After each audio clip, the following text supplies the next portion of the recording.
वर्गीय कर्मचारी के लिए यहाँ पे 242 वैकेंसी की नियुक्ति हुई है, जिसमें ज्यादातर लोग बाहर के हैं। मैं चाहता हूँ मनमोहन सिंह जी का निधन हुआ है सर। एक सुन लीजिए सर, अभी कोई पीसी वगैरह नहीं है, अभी केवल हम लोग आए थे देखने के लिए।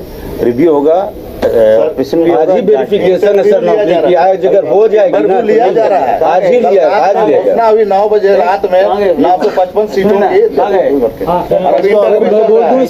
तुमको बोला है हमारे लोग जाएंगे। इसको स्थगित कीजिए। सब कांग्रेस के वर्कर कुछ नहीं, मैं नहीं जानना सुनना चाहता हूँ, इसको स्थगित कर दीजिए। चलिए, चतुर्थ वर्गीय कर्मचारी का है। चूंकि मैं स्थानीय पार्षद हूं, अभी पूर्व पार्षद हूं, तो हम लोगों का ये सिर्फ डिमांड है छोटा सा कि 4th ग्रेड में जितनी वैकेंसी को जो फुलफिल कर रहे हैं, तो यहाँ के 100% स्थानीयों को दिया जाए। ये सरकार का भी नियम है और रिम्स का भी है। चूंकि यहाँ पे बहुत सारे डॉक्टर भी नहीं है, बहुत से ये नहीं, तो इक्विपमेंट्स बनाने की बात कर रहे थे, लेकिन उसको चलाने के लिए आदमी नहीं है। 242 लोगों का था, जिसमें अभी सर ने कहा कि 24 लोगों का।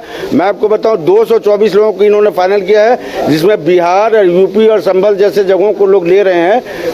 मैं चाहता हूं कि 4th ग्रेड की नौकरी में 100% 100% स्थानीय की नियुक्ति हो और उसके तहत नियुक्तियां ले ले। हमारे मंत्री जी स्वास्थ्य मंत्री इरफान अंसारी साहब ने मुआयना किया है पूरे विभाग का, और देख रहे कि अंदर का जो तोड़ फोड़ वाला ज़्यादा आइटम दिखा रहे थे हमारे डायरेक्टर साहब, रिपेयरिंग वाला काम को ही। तो रिपेयरिंग वाला काम तो लिपापोती होती रहा है, इतिहास रचते रहा है एम्स का। तो अब लिपापोती नहीं चलेगा, पूरा पारदर्शी होना चाहिए। मैं माननीय मंत्री जी को बहुत बहुत धन्यवाद देता हूं कि पहली दफ़ा ही हमारे विधानसभा रिम्स में उन्होंने कदम रखे हैं, और मुख्यमंत्री जी भी कल बैठक किए थे तो रिम्स के बारे में काफ़ी चर्चा किए हैं। तो निश्चित रूप से माननीय मंत्री जी का कार्य अच्छा होगा, हमें संकेत मिल गया है।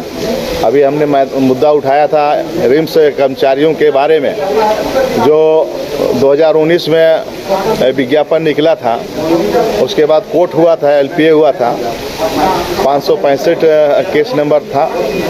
तो माननीय न्यायालय में न्याय दिलाया कि भाई 25/7/2023 को जो आदेश पारित किया गया कि वैसे व्यक्तियों को रखा जाए जो एक्सपीरियंस सर्टिफिकेट्स हो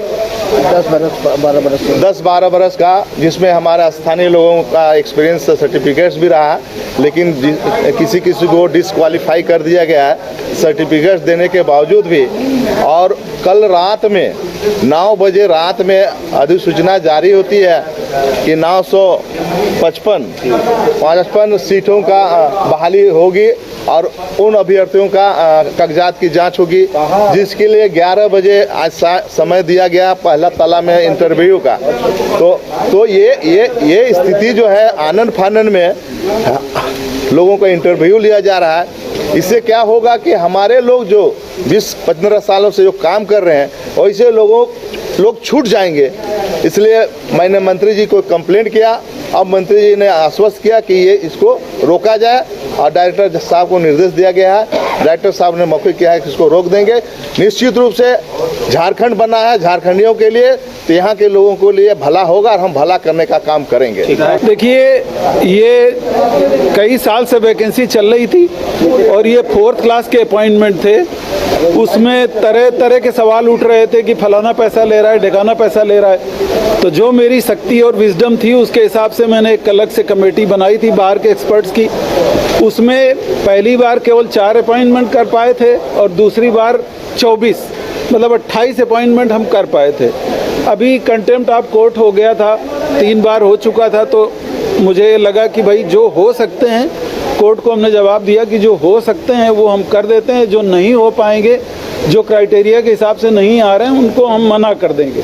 तो उस पॉइंट ऑफ व्यू से जो है ये डॉक्यूमेंट पहले एक कमेटी बनी अंदर की, वो कमेटी जो लिस्ट दी है जो एलिजिबल हैं उनके डॉक्यूमेंट वेरिफिकेशन हो रहे हैं, लेकिन शायद माननीय विधायक जी को पता नहीं था और आज शोक जैसा कि आप देख रहे हैं डिक्लेयर हो गया, तो माननीय मंत्री जी ने मना किया है, तो मैं डॉक्यूमेंट वेरिफिकेशन अभी रोक देता हूँ 2-4 दिन में। चूंकि कोर्ट ने हमको टाइम दिया है जो 10-15 दिन का, उसमें हमें प्रक्रिया पूरी करनी है। तो दोबारा जब माननीय मंत्री जी आएंगे